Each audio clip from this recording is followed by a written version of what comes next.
If you have been an English learner, so this thing must have happened with you when you had started learning English and when you had taken admission in any type of class. So being in that particular atmosphere, you were able to speak in English, but you came out of that atmosphere. Now it is becoming a little bit difficult for you to speaking with someone. ये चीज़ हर किसी के साथ होती है।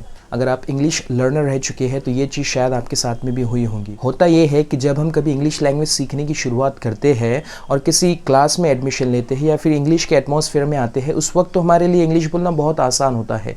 लेकिन जैसे ही हम उस इंग्लिश एटमॉस्फेयर से, उस इंग्लिश माहौल से बाहर आते हैं और अपनी प्रैक्टिस से दूर हो जाते हैं, तो जितनी इंग्लिश हमने सीखी थी वो इंग्लिश भी हम स्लोली भूलने लगते हैं और सादे सिंपल से सेंटेंसेस भी बोलना हमारे लिए मुश्किल हो जाता है। मैं आपके साथ में 4 ऐसी टिप्स शेयर करने वाला हूँ जिसको प्रैक्टिस करके आप बिना किसी इंग्लिश एटमॉस्फेयर में रहे अपनी इंग्लिश को अलाइव रख सकते हैं, अपनी इंग्लिश को मेंटेन रख सकते हैं।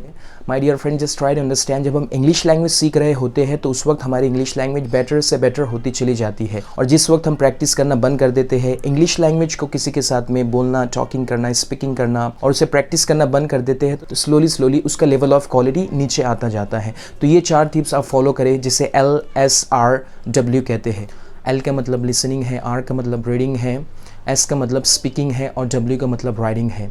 अगर ये सेशन आप continuously every single day only for 20 minutes, I am saying only for 20 minutes, 20 minute देने हैं एवरीडे बेसिस पर आपको आपकी लैंग्वेज को जिंदा रखने के लिए, उसे मेंटेन रखने के लिए। 20 मिनट्स कहाँ नहीं जाते यार हमारे। अगर हम किसी फ्रेंड से बात करें तो हमारा आधा घंटा कहाँ जाता है पता नहीं चलता। अगर हम फेसबुक एंड व्हाट्सएप पर स्क्रॉल करें तो हमारा 1 घंटा किधर जाता है पता नहीं चलता। अगर कोई टीवी स्क्रीन के सामने हम बैठ जाए तो हमारे 2 घंटे कहाँ जाते हैं हमको पता नहीं चलते। तो क्या हम अपनी सीखी हुई इंग्लिश लैंग्वेज को मेंटेन रखने के लिए, बरकरार रखने के लिए, उसको कंटिन्यूसली इंप्रूव करने के लिए 20 मिनट्स नहीं दे सकते? डेफिनेटली हमने देने चाहिए। तो ये LSRW practising session every single day हमने प्रैक्टिस करना है, जिसमें फर्स्ट ऑफ ऑल हम लिसनिंग करेंगे ओनली फॉर 4 और 5 मिनट्स। लिसनिंग हम ऐसी करेंगे, कहीं से भी आप लिसनिंग कर सकते हैं, किसी वीडियो और ऑडियो से आप लिसनिंग कर सकते हैं, और ऐसी लिसनिंग हमको करना है जो इंग्लिश हमारे समझ में है। बहुत ज़्यादा हेवी कंटेंट हमको नहीं सुनना है, बस वही सुनना है जो हम समझ सके। और रीडिंग सेशन में हमने करना है, हमें कुछ ऐसी 4 या 5 मिनट तक कुछ ऐसी इंग्लिश स्टफ हमने पढ़ना है, और इतना सिंपल होना चाहिए, वो हमको अंडरस्टैंड होना चाहिए, जिसके हेल्प से हमारे प्रोनाउंसिएशन भी इंप्रूव होंगे और सेंटेंस फॉर्मेशन स्किल भी हमारा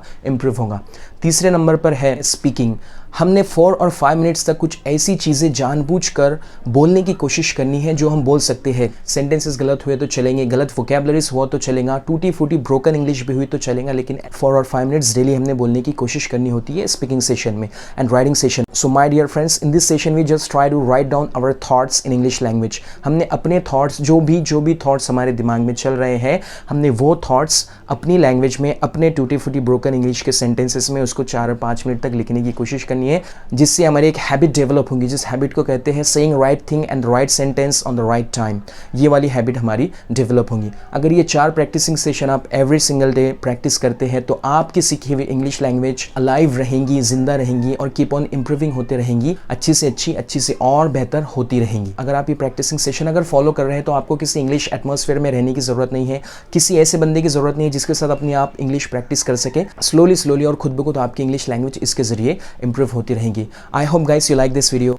If you like this video, so please do like and subscribe to my channel and don't forget to follow me on Instagram.